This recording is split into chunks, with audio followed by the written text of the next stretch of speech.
নদীর পাড়ে খাওয়ার মাছের জন্য গেছিলাম। পরে এরকম টাইমে আমরা দুই বাপু ও লোক জাল পাতি ছিল, আমি হালি ছিলাম। পরে দেখি হ্যাঁ সন্ধ্যা হয়ে গেছে, গা ঘোর ঘোর হয়ে গেছে। হঠাৎ করে দেখি যে জঙ্গলের ভিতর থেকে একটা নৌকায় 7-8 জন লোক আসতেছে। আসার পরে হঠাৎ করে আমাদের ডাক দিয়েছে, আমরা কোলে গেছি গিয়ে দেখি যে ওই কাছে সব অস্ত্র। তা হতে লোক আমি 2 জন চিনতে পারিছিলাম, আর চিনতে পারিনি। আপনার এই যে কোকিল ছিল, কোকিল ওরফে আসাদুল ওরফে কোকিল, আর ছিল আপনার আলামিন। আর ওর বাইনের কাছে ছিল বাড়ি, আমি চিনি না, যেটা সঠিক চিনি না।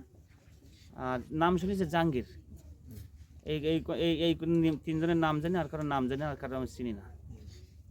পরে আমাকে নিয়ে গেল, এরকম সময় খালের ভিতরে নিয়ে মনে করেন আমার শেকল দিয়ে বাঁধ দিছি। আর ওখানে গিয়ে দেখে যে আরও অনেক লোকজন আছে, আরও অনেক লোকজন আছে। ওগুলা মনে করেন ওকে সব ওই বান্ধা আছে, সব শেকল দিয়ে বান্ধা, দড়ি দিয়ে বান্ধা, অনেক কিছু বান্ধা আছে ওকে। আমরা গিয়ে দেখি ওখানে। পরে আমার বান্ধিছে, কয় তোমারে তো অনেকদিন ধরে খুঁজি, তোমারে তো পাইছি, আজকেরই বুঝপড়াটা হবে, এভাবে বলতেছে আলামিন। পরে ওই যে কোকিল নামের ছেলেটা, ওইটাও আমার আপন চাচাতো ভাই। ওনারে আমি বললাম যে এই কোকিল, তুই তো আমার ভাই, আর ওর সাথে তো আমার কোনো শত্রু না, কিন্তু ও তো কথাবার্তা লাইন পজিশন খুব খারাপ লাগতেছে, তা কী করা যায়? তা ও যে আমার শেকল দিয়ে বাঁধতেছে, তখন কী করবো? কলে তুই টেনশন করে না, আমি দেখতেছি বিষয়টা। তারপরে যখন আমার শেকল দিয়ে বাঁধিছে, বাঁধার পরে আমি করতেছি কোকিল আমার শেকল দিয়ে বাঁধতেছে।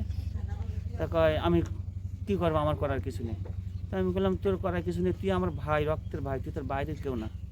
তাহলে তুইও ডাকাত করতিস, সেও ডাকাত করতেছে, তাহলে তুই এটা কিছু কর, তো আমার করার কিছু নেই। ওই করার পরে আমারে শেকল দিয়ে তো বাঁধলো, বাঁধার পরে আমার চাষারে ফাঁক করে নিয়ে গেল। চাষা আমার ছাড়া চাষারে ফাঁক করে নিয়ে গেল। নিজের পর আমার গাছের সাথে শেকল তো এভাবে দেওয়ার পর শেকলের সাথে পিছন থেকে দড়ি দিয়েছে, দিয়ে এরকম একটা গাছ, ওই গাছের সাথে আমার টাঙাই দিয়েছে। গাছের সাথে টাঙাই দেওয়ার পর আমি বললাম কি আলামিন, আমি কী অপরাধ করেছি তোরে, তুই আমার মারতেছিস কেন? তা দেখ আমার আব্বা মারা গেছে, আজকে 2 মাস হয়েছে, তোমার আব্বা তো নেই, তা তুই আমার ধর্মের বাপ, তুই আমার মারিস নি। কিন্তু শনিনে প্রথমে এক গুলি দিয়েছে আমারে, প্রথম গুলি দিলি মনে করেন। তারপরে আমি ওর কাছে কাকুতি মিনিতে অনেক কিছু করেছি। গুলি লেগেছে আপনার আমার পায়ে লাগিয়েছে, এই পায়ে পড়তেছে। প্রথম যখন এক গুলি করেছে, গুলি করার পরে এখানে 4-5টা লাগিয়েছিল, সারা রক্ত কেটে দিয়েছে। দেওয়ার পর আমি বললাম কি আমার আর মারিস নে, তুই আমার জান ভিক্ষা দে।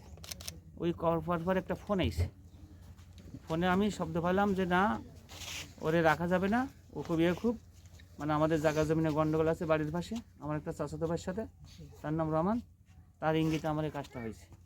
আমি স্পষ্ট ক্লিয়ারভাবে শুনতে পাইছি। আমার এই গুলি যখন লাগিয়েছে ওর কথা আমি কিন্তু স্পষ্ট বুঝতে, ফাঁক কেন জানেন, আড়াই হাত থেকে 2 হাত ফাঁক, ওলো নৌকার পরে, আর আমার গাছের সাথে বাঁধিয়েছে এভাবে বলে, সারা জীবনের সাথে আমার গ্যামজাম আছে, জায়গা জমি নিয়ে তোর কাছে দিছি, বাকি ব্যবস্থা তুই করিস। আবার ওই যে রহমানের আপন চাইতে পারলো কোকিল, ওই যে আসাদুল।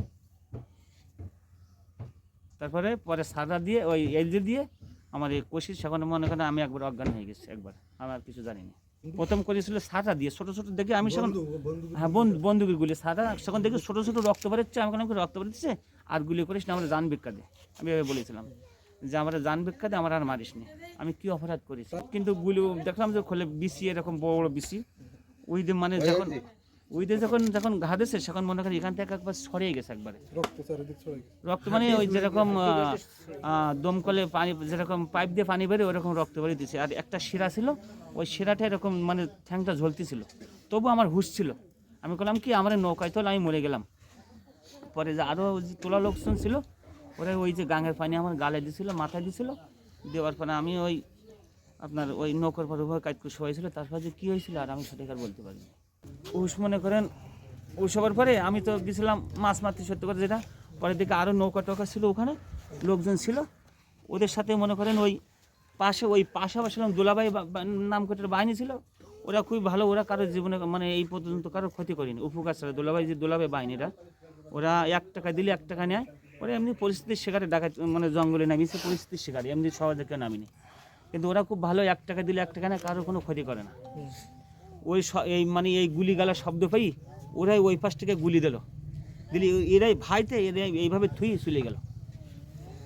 চলে দেওয়ার পরে এই যে তোলার লোকজন ছিল, এরাই আবার মাঝে আবার কোস্টগার্ডের কাছে ফোন দিয়েছে, মানে এরা ওই যে আলামিন বাহিনী এরা কোস্টগার্ডের কাছে ফোন দিয়েছে, কোস্টগার্ডের কাছে ফোন দিয়ে কোস্টগার্ডে কয়টা ক্যাম্পে এসে পৌঁছাইছে। তার ভিতরে ওই দুলাভাই বাহিনী মনে করেন আমার এই চিল্লা পাল্লা শব্দ গুলি গেল পাই, ওরা ওদিকের থেকে আগে এসেছে যে সমস্যাটা কি দেখি একটু আগে, ওরা আসি দেখে যে এই পরিস্থিতি। পরে হয়তো ওদের সাথে কী হয়েছে কি না আছে সঠিক আর বলতে পারবো না, ওরা হয়তো পয়সা গেলো। পরে এই কোস্টগার্ডে আমাদের নিয়ে আসলো, কোস্টগার্ডে নিয়ে আসলো, আরও লোকজন যে বান্দা ছিল, সেকল দেওয়া ছিল, ওদের সব নিয়ে গেল। পরে কোস্টগার্ডের ওই যে আপনার ক্যাপ্টেন ছিল, কোস্টগার্ড খুব উপকার করেছে, আমার খুব হেল্প করেছে, মানে আমার তদন্ত করে রাখে যে আমি ভালো মানুষ।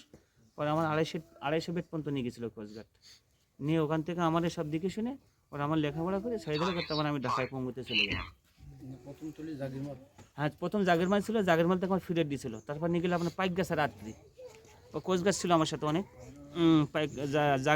পাইকগাছার থেকে ফিরে দিয়েছিল, দেওয়ার পরে আপনার 250 বেডে নিয়ে গেছিলো, 250 বেডের থেকে নিয়ে ওরা বলে যে আমরা পারবো না। পরে ঢাকায় পুঙ্গুতে নেই, পুঙ্গুর থেকে ওখান থেকে ওই যে নিগ্রুক না কি একটা হাসপাতাল আছে, হ্যাঁ ওই যে সেরার জন্য ওখানে দিয়েছিল, তো ওরা বলে যে আমরাও পারবো না। লাস্ট শেষ বেশ আমার পা কাটতে হয়েছে, পুঙ্গুতে কাটছে, হ্যাঁ।